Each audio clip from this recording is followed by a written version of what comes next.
Lahore airport पर लगने वाली आग पर काबू पा लिया गया। एयरपोर्ट पर आतिशबाजी के बायस इमिग्रेशन का सिस्टम बुरी तरह से मुतासिर हुआ। एयरपोर्ट के लाउंज में धुआं भरने से मुसाफिरों में भगदड़ मच गई।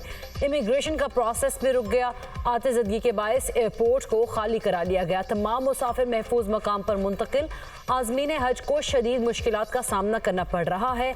इंतजामिया ने मुसाफिरों को एयरपोर्ट आने से रोक दिया। लाउंज से धुआं निकलने में वक्त लगेगा। एयरपोर्ट इंतजामिया 9 मई के पुरतशद्दुद मुजाहिरों और तोड़ फोड़ को 1 साल मुकम्मल। सानहा 9 मई पाकिस्तान की तारीख का स्याह तरीन बाब। सरकारी इमलाक और फौजी तंसीबात को नुकसान पहुँचाने के जख्म आज भी तरोताज़ा। कौमी शहदा की यादगारों की बेहुरमती पर आज भी आंखें पुरनम। आज ही के दिन शरपसंद टोले ने मासूम अवाम को गुमराह किया। इस घिनौने फेल के मास्टरमाइंड्स ने एक सोचे समझे मंसूबे के तहत मुल्क के खिलाफ एक संगीन साजिश की। इस शरपसंद टोले ने जिना हाउस लाहौर, GHQ रावलपिंडी समेत मुल्क भर में अहम फौजी तंसीबात पर धावा बोला। शहदा की यादगारों की बेहुरमती की सोशल मीडिया पर झूठी मुहिम भी चलाई गई।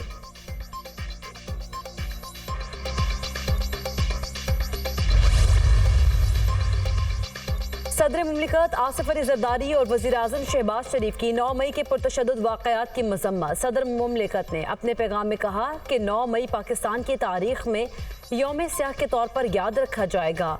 सियासी तौर पर मुश्तइल हुजूम ने मुल्क भर में कोहराम मचाया। सरकारी इमलाक, फौजी तंसीबात को नुकसान पहुँचाया। तशद्दुद के जिम्मेदारान को कानून के मुताबिक जवाबदेह ठहराना चाहिए।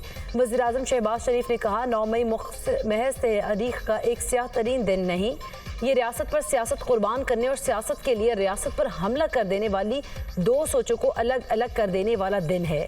1 साल गुजर गया लेकिन कौम और पाकिस्तान अपने मुजरिमों को ना भूले हैं न भूलेंगे।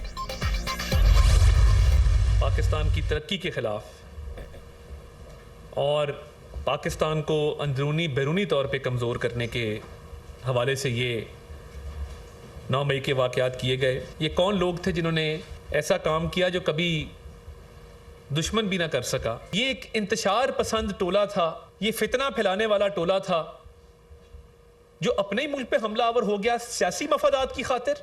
अदलिया से मेरी गुजारिश है कि ये केसेस मंतकी अंजाम तक पहुंचने चाहिए। सानहा 9 मई के केस मंतकी अंजाम तक पहुंचेंगे। 9 मई का वाकया भूलने नहीं देंगे। ये पूछते हैं रोका क्यों नहीं? आप चाहते थे लाशें गिरे। 9 मई को पाकिस्तान के खिलाफ घिनौनी साजिश की गई। जाते मफाद के लिए आप मुल्क के खिलाफ निकल पड़े। 9 मई को मुल्क की दिफा को कमजोर करने की साजिश की गई। फितना फैलाने वाले टोले ने अपने ही मुल्क पर हमला किया। वज़ीर इत्तलात अताउल्लाह तारड़ की न्यूज़ कॉन्फ्रेंस। कहा आपको इख्तलाफ था तो सियासी जमातों के खिलाफ जुलूस निकालते। आपका मकसद मुल्क की बर्बादी और तबाही था। आपने शहदा के मुजस्मों को आग लगा दी, यादगारों को ईंटें मारी। जो काम दुश्मन न कर सका इन्होंने वो कोशिश की। 9 मई वाक़यात में मुलव्विस अफराद को क्या सजा मिल गई, इस पर भी बात होनी चाहिए। विफाकी हुकूमत का सानहा 9 मई के किरदारों को भरपूर जवाब देने का फैसला। विफाकी काबीना का खुसूसी इजलास आज तलब। वज़ीर आज़म विफाकी काबीना के फोरम से 9 मई वाक़े पर खुसूसी पैगाम देंगे। इजलास में 9 मई को स्याह दिन करार दिया जाएगा। सानहा 9 मई के खिलाफ करारदाद सिंध असम्बली में जमा। करारदाद पीपल्स पार्टी की रुकन सादिया जावेद की जानिब से जमा कराई गई। हुकूमत से 9 मई वाक़े में मुलव्विस अफराद का एहतसाब करने का मुतालबा। पंजाब असम्बली में भी सानहा 9 मई पर करारदाद जमा। करारदाद मुस्लिम लीग नून की रुकन राहीला खादिम हुसैन की जानिब से जमा कराई गई।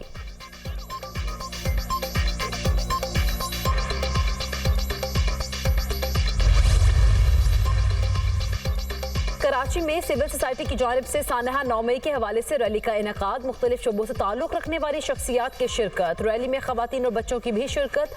शुरका ने हाथों में शहदा की तस्वीर और कौमी परचम उठा रखे थे। शुरका ने कहा कि 9 मई का वाक़या एक स्याह दिन है। बैरूनी क़ुव्वतों की मदद से मुल्क की हसास तंसीबात पर हमले किए गए। पाक फ़ौज ने तमाम साजिशों को नाकाम बना दिया। पाकिस्तानी कौम पाक फ़ौज के शाना बशाना खड़ी है। शरपसंद अनासिर को खबरदार करते हैं कि ऐसी साजिशें ना करें।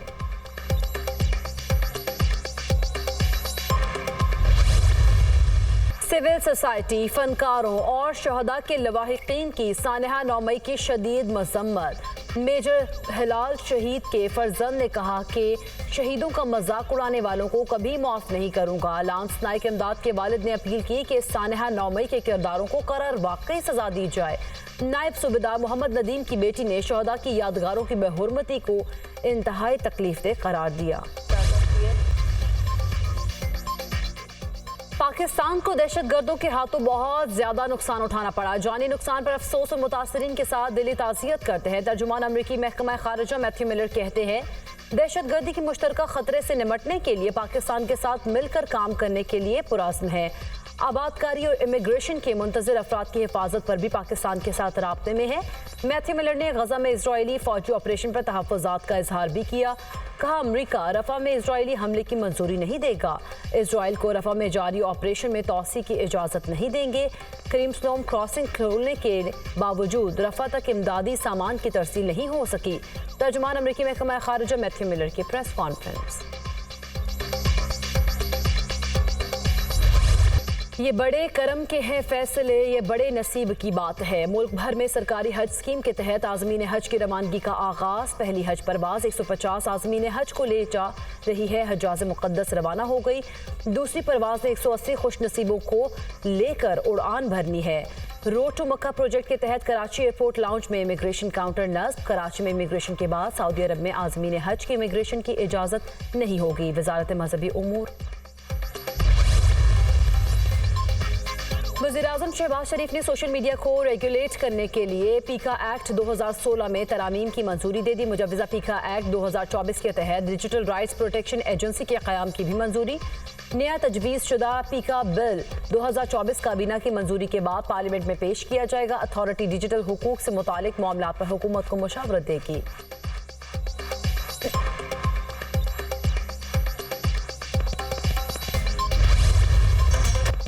लाहौर में वकील और पुलिस एहलकार आमने सामने। जीपीओ चौक मैदान जंग बना रहा। सिविल अदालतों की मुंतकली और दहशतगर्दी मुकदमात पर वकीला ने एहतजाज किया। वकीलों की शदीद हंगामा आराई, रुकावटें हटाकर लाहौर हाई कोर्ट में दाखिले की कोशिश। पुलिस ने आंसू गैस और लाठी चार्ज करके वकीला को मुंतशिर कर दिया।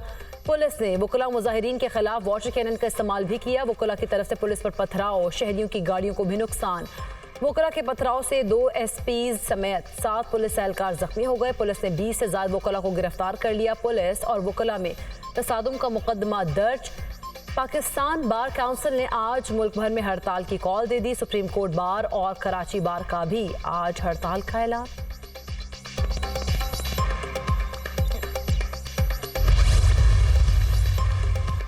जमीयत उलमा इस्लाम आज पेशावर में पावर शो करेगी। मौलाना फजल रहमान ने आज के जलसे को अवामी रेफरेंडम करार दे दिया। कहा, दुनिया को बताएंगे कि किस तरह असम्बलियाँ बेची गई हैं।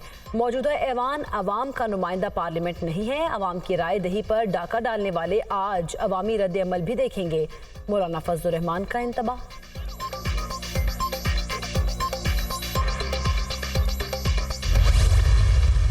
क़यादत को अब जिम्मेदारियां सौंपी है। मैं आज जा रहा हूं और इस जेल तब आऊंगा जब खान मुझे बुलाएगा। एहतजाज करूंगा और ऐसा एहतजाज करके दिखाऊंगा कि पीटीआई के लोग और पाकिस्तान के अवाम सारे इंशाल्लाह सड़कों पे होंगे। एहतजाज की जिम्मेदारियां चूंकि इन्होंने संभाल ली हैं तो लिहाजा मैं भी तफवीज कर रहा हूं। पहली बात तो ये है कि बेतौकीरी अपनी जात की किसी सूरत मुझे कबूल नहीं है।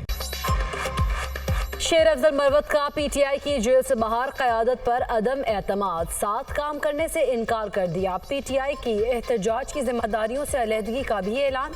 कहा, जिस एजेंडे के लिए निकला था वो एजेंडा आज ख़त्म हो गया है। मैं बानी पीटीआई के लिए निकला था, आज़ादी के लिए निकला था। शिबली फराज और उमर अयूब ने मेरी बानी पीटीआई से मुलाकात नहीं होने दी। मेरे अपने लोग हमारी टांगें खींच रहे हैं। पीटीआई मुर्दा घोड़ा बन चुकी थी। मैंने पीटीआई को सिंध से लेकर खैबर पख्तूनख्वा तक उठाया। बानी पीटीआई के बुलाने पर ही वापस आऊंगा। हर मामले पर बानी पीटीआई को गुमराह किया गया।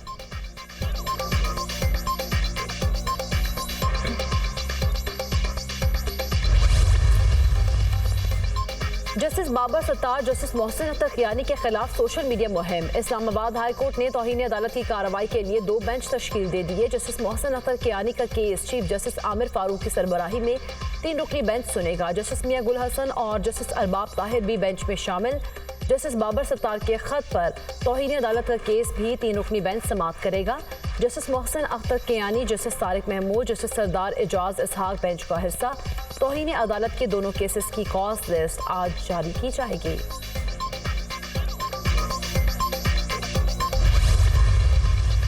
In our country, there are 260 million boys and girls are out of school. a basic requirement to promote education is also a big challenge. But above all, the challenge is the will to do.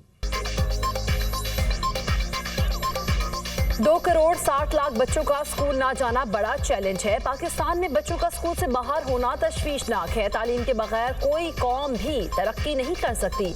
किसी भी कौम की तरक्की तालीम से जुड़ी है। पाकिस्तान तालीम के सेक्टर में काम कर रहा है। वज़ीर-ए-आज़म शहबाज शरीफ का कौमी तालीमी कॉन्फ्रेंस से खिताब। कहा, पंजाब में बड़ी तादाद में बच्चों को स्कूल्स में लाया गया।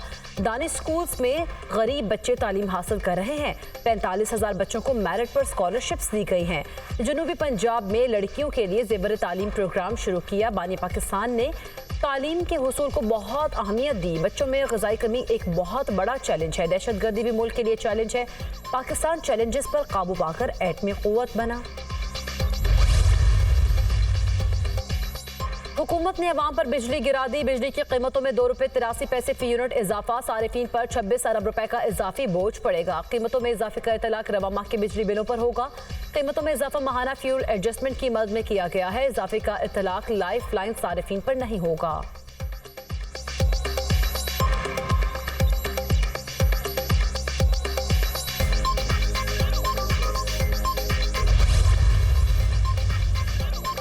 वज़ीर आला पंजाब मरीम नवाज से पाकिस्तान में तुर्कमानिस्तान के सफ़ीर की मुलाकात। तिजारत सरमाकारी के फ़रोग के लिए ताउन बढ़ाने पर तबादला ख्याल। तुर्कमानिस्तान के सफ़ीर का तिजारती ताल्लुकात बढ़ाने और सरमाकारी के फ़रोग में दिलचस्पी का इजहार। तुर्कमानिस्तान को पाकिस्तान का बरादर मुल्क समझते हैं। पंजाब में तवानाई, इंडस्ट्री और दीगर शोबों में सरमाकारी के मौके मौजूद हैं। मरीम नवाज की गुफ्तगू। वज़ीर आला पंजाब से जमहूरिया कजाकिस्तान के सफ़ीर की भी मुलाकात। इंफ्रास्ट्रक्चर डेवलपमेंट, ज़राअत, तवानाई और टेक्नोलॉजी समेत मुख्तलिफ शोबों में ताउन बढ़ाने के लिए तबादला ख्याल। काबिल तजदीद तवानाई के मनसूबों में ताउन पर भी गुफ्तगू। सफ़ीर की दौरा कजाकिस्तान की दावत मरीम नवाज ने कबूल कर ली।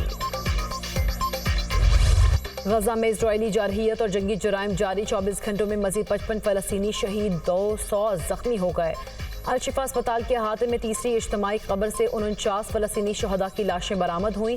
शहदा की मजमूई तादाद 34,844 हो गई। 78,404 जख्मी हैं। रफा क्रॉसिंग पर इजरायली कब्जे के बाद गजा में ज़मीनी ऑपरेशन का खतरा बढ़ गया। हज़ारों बेघर फ़लस्तीनियों की वसी गजा और दीरुल बलाह की जानिब पेश कदमी।